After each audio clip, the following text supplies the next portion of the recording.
Thank you guys for coming out to Ugly Flamingos, our monthly comedy variety show. Clap it up for yourselves for coming out.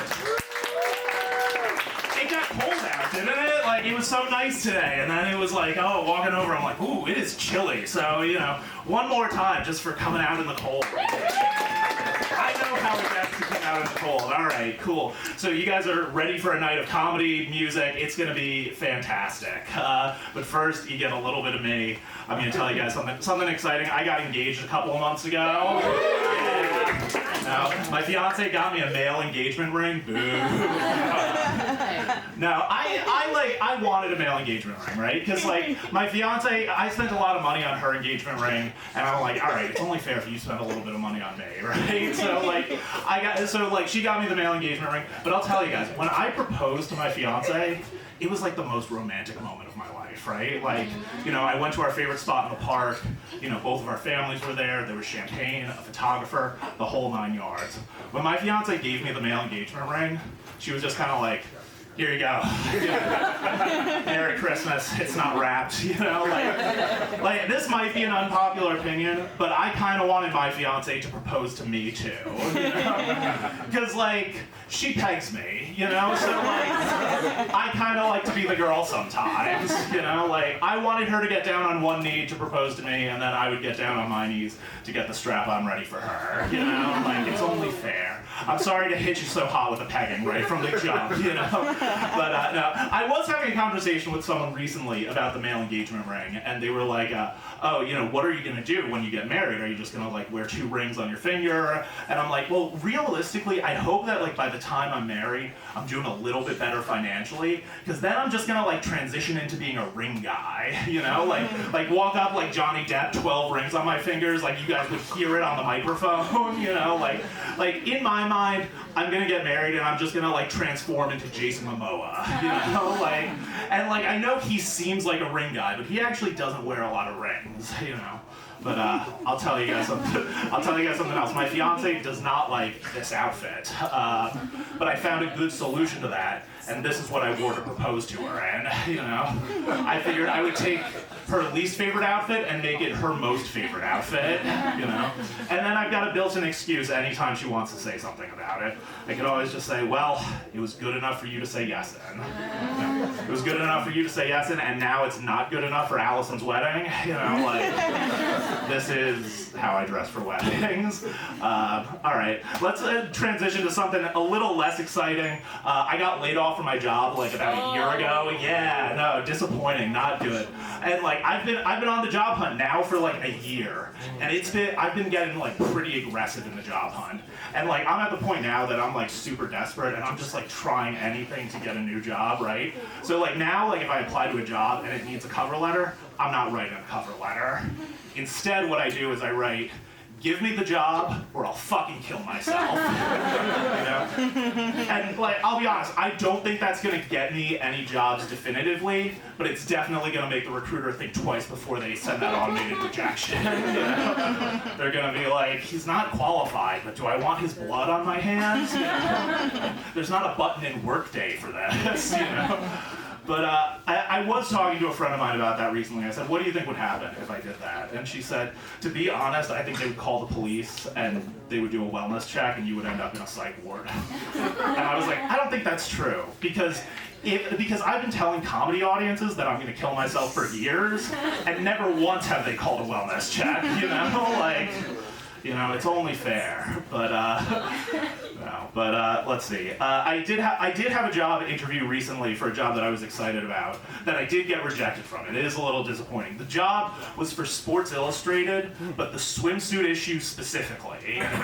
And like, I kind of understand why I got rejected from it, because I look like the type of guy that's way too into the Sports Illustrated swimsuit issue. You know, like I have no interest in sports. I'm not good at sports at all. And it's like, all right, cool, you know, like, but he knows when it comes out, you know, once a year. But so this year, as protest after not getting the job, I'm just not gonna masturbate to it this year, you know, like, maybe even. All right, anyway, it's March. I see, did everyone celebrate Ash Wednesday yesterday? A couple people, no, yeah. That's fair. But did we know it was Ash Wednesday? Yeah, you know. a couple of lapsed Catholics in the room, that's fine. No, I went to Catholic school. Like, there is a big religious holiday coming up that I am excited about, and it is St. Patrick's Day. You know, people don't think of it as a religious holiday, but it is. You know, because St. Patrick, he's the patron saint of Ireland. He brought Catholicism to Ireland. He did not bring day drinking to Ireland, as is often people think of. But like, you know, it is one of those things where like it's got to be hard to be a patron saint, right? Because like he's not the patron saint of getting blackout drunk in the afternoon, you know? He's the patron saint of like a whole country. And like I went to Catholic school, so like I care a lot about the patron saints, right? So like, you know, like the way patron saints are supposed to work is like you pray to the patron saint of whatever it is you need, right? So like St. Francis is the patron saint of the poor. So like if you need money, you pray to St. Francis. You know, St. Anthony, patron saint of lost items. If you're looking for something, you can't find it, you're supposed to pray to St. Anthony. St. Jude is the patron saint of lost causes, so like that's kind of where I'm at in my job hunt, you know?